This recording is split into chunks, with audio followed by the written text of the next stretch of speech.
So cricket fans, it's a breaking news for you. Bill आखिर Pakistan cricket board ने blessing मूसा रबानी पर 2 साल का बैन लगाकर उनको ब्लेस कर दिया है। ठीक जिस तरह PSL 11 के अंदर साउथ अफ्रीका के जो ऑलराउंडर थे कॉर्बिन बोश, उनको 1 साल का बैन लगाकर होश मिलाया गया था कि भाई साहब अगर आप एक लीग के साथ कमिटेड हैं और आपका नाम ऑक्शन के अंदर कंसिडर किया जाता है तो आप वॉकआउट नहीं कर सकते। इसी तरह ब्लेसिंग मूसा रबानी ने भी इस साल इस्लामाबाद यूनाइटेड की तरफ से खेलना था, बट उन्होंने वॉकआउट लेकर PSL का इंतखाब किया, जहां पर उन्होंने मुस्तफिजुर रहमान यानी KKR कोलकाता नाइट राइडर के अंदर मुस्तफिजुर रहमान को रिप्लेस किया। अब इससे पहले ये बैन क्यों लगता है, आया जो ब्लेसिंग मूसा रबानी पर बैन लगा फिर उसके बाद कॉर्बिन बोश पर बैन लगा, आया ये ठीक है या गलत, इसके ऊपर थोड़ी सी चर्चा करते हैं, बहस करते हैं। आपको याद होगा कि 2024 में हैरी ब्रोक ने IPL यानी दिल्ली कैपिटल की तरफ से खेलना था और वहां से उन्होंने वॉकआउट लिया था और पर्सनल रीजन की वजह से कहा था कि जी मैं इस साल IPL को ज्वाइन नहीं कर सकता। और ठीक इस तरह 2025 के अंदर भी सेम टू सेम उन्होंने यही किया था। फिर उसके बाद IPL ने उनके ऊपर 3 साल या 4 साल का गालबन बैन लगाया था और 2028 तक जो है वो IPL के अंदर नहीं खेल सकते। सिमिलरली इसी तरह PCB ने भी इस चीज के ऊपर आकर इंप्रूवमेंट किया है कि जो बंदा PSL के ऑक्शन के अंदर आकर खुद को इंक्लूड करता है और कहता है कि yes I am available for PSL even completely और partially,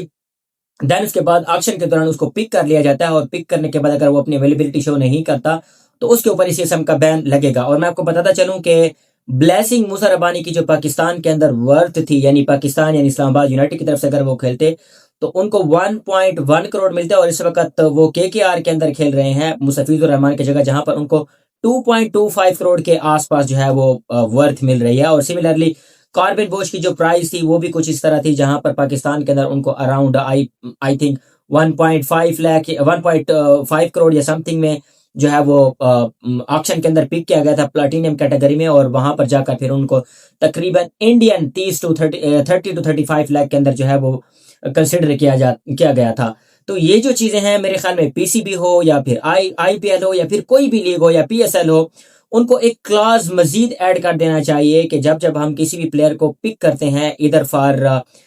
complete availability of PSL या लीग क्रिकेट के लिए या फिर पार्शियल, तो आपके पास ये ऑप्शन नहीं होगा कि फिर आप विड्रॉ करके उस लीग के अंदर चले जाएं या उस लीग को विड्रॉ करके इस लीग के अंदर चले जाएं। I mean complete respect to IPL, complete respect to PSL, जितनी भी इस दुनिया के अंदर लीग्स हो रही हैं सबको मुकम्मल रिस्पेक्ट है, but the thing is if you are committed with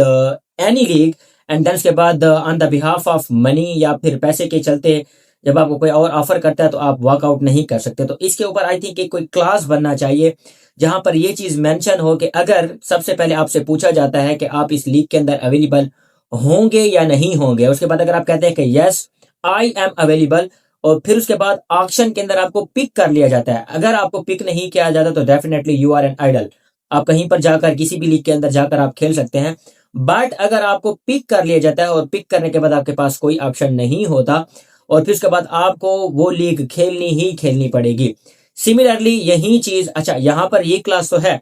कि अगर आपको ऑक्शन के लिए कंसिडर किया गया, आप सिलेक्ट हो गए, उसके बाद जब आप विड्रॉ करते हैं तो डेफिनेटली जैसे ब्लेसिंग मूसा रबानी पर बैन लगा, हैरी ब्रूक पर बैन लगा, इसी तरह कॉर्बिन बोश के ऊपर बैन लगा, सिमिलरली एक और क्लास भी ऐड कर देना चाहिए कि आप वॉकआउट नहीं कर सकते, और अगर आप वॉकआउट करेंगे तो एक स्पेसिफिक अमाउंट रख दी जाए। लेट्स सपोज अगर ब्लेसिंग मूसा रबानी का के ऊपर जो बैन लगा है 2 ईयर्स का, या उनकी जो वर्थ थी या प्राइस टैग था इस्लामाबाद यूनाइटेड के लिए, इट वाज 1.1 करोड़, तो उसके ऊपर एक स्पेसिफिक अमाउंट हो जो उनको वापस देनी पड़े। तो मेरे ख्याल में ये एक क्रिकेट की जो वैल्यू है या क्रिकेट की जो रिस्पेक्ट है उसको बहाल करेगी। अदरवाइज